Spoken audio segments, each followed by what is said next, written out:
Halo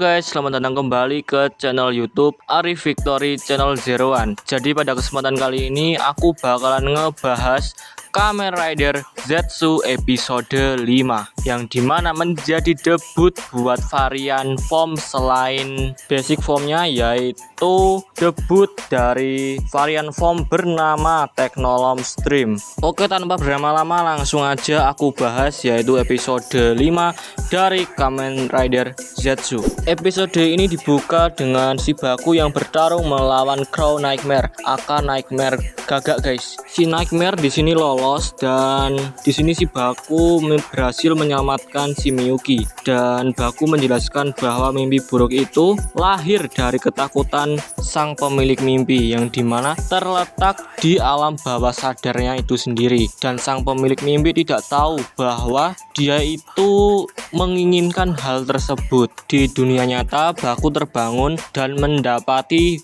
bahwa ada dua polisi dari divisi kasus aneh, yaitu Pak Fujimi dan juga Mbak Nasuka, yang masuk ke kamarnya Baku tanpa izin, dan mereka berdua itu masuk ke markas organisasi kode yang dimana pintu penghubungnya itu ada di kamarnya Baku yang terletak di lemari bajunya si Baku guys. Di sini si Baku didesak untuk mengakui tentang rahasianya Baku, dan pada akhirnya di sini si Baku mengaku bahwa dirinya itu adalah seorang agen rahasia dari organisasi kode yang bertugas membasmi para Nightmare. Dan Anda tahu reaksinya mereka berdua itu apa? Si Mbak Nasuka ya kayak nggak percaya gitu, tapi si Pak Fujimi percaya kepada si Baku bahwa dia itu adalah seorang agen yang bertugas secara rahasia untuk melindungi manusia dari Nightmare. Di sini si Pak Fujimi mengajukan diri untuk membantu Baku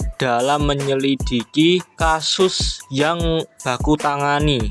Jadi di sini si Pak Fujimi dan Mbak Nasuka kayak ngebantu Baku dalam mencari informasi di dunia nyata. Dan di kasus kali ini si Pak Fujimi dan Mbak Nasuka menyelidiki si Miyuki, aka si pengantin wanita. Mereka menemukan bahwa pernikahan Miyuki diatur demi kepentingan keluarga. Padahal si Miyuki menyukai teman masa kecilnya, yaitu si Ipei. Saat masuk ke dunia mimpi, Baku mendapati mimpi Miyuki berada di dalam pesawat yang mengalami kecelakaan. Ia sadar sumber ketakutan Miyuki bukan tentang cinta, melainkan trauma terhadap ketinggian. Baku berubah menjadi Kamen Rider Zetsu PC Cam Wing. Tak lama kemudian di sini si Baku menggunakan stream capsule untuk berubah menjadi Kamen Rider Zetsu Technolom Stream. Untuk aksinya menurutku keren guys ya, yang dimana aksi dari Technolom Stream di sini benar-benar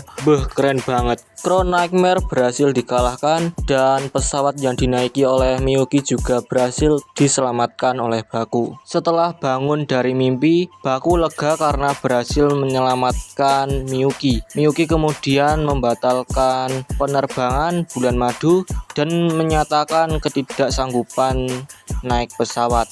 Sementara Koki, aka suaminya atau calon suaminya, mendukung keputusannya. Ipei yang selama ini menjadi teman dekat Miyuki mengucapkan selamat kepada Miyuki. Di sini aku salut dengan si Ipei, yang dimana si Ipei itu bilang melihat Miyuki bahagia udah cukup buatku. Benar-benar menjadi sebuah kata-kata yang emosional banget guys. Di sisi lain, Nox berbicara bahwa segala hal tentang dunia pada akhirnya akan runtuh, kecuali si Nox dan juga Nemu. Loh, kok ada Nemu di situ?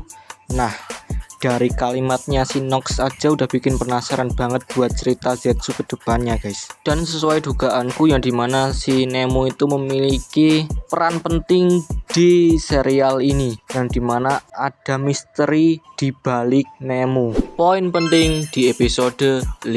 Yang pertama, pengakuan Baku sebagai agen kode, memperluas dunia cerita dan memperjelas peran utamanya. Yang kedua, baku menyelamatkan Miyuki dari nightmare dan menjelaskan bahwa mimpi buruk bisa berasal dari ketakutan dalam diri sendiri. Yang ketiga, Nox dan Nemu yang masih menjadi misteri di balik mimpi-mimpi para pemilik mimpi. Episode 5 di sini menghadirkan kombinasi yang pas antara psikologis dan juga aksi heroik. Fokus dari episode ini adalah tentang pada ketakutan manusia yang membuat ceritanya itu terasa menarik buat ditonton. Oke, sekian dulu untuk konten kali ini teman-teman. Jangan lupa like, share, dan juga subscribe. Sampai jumpa di konten-konten aku yang lainnya. Sekian dariku, bye bye.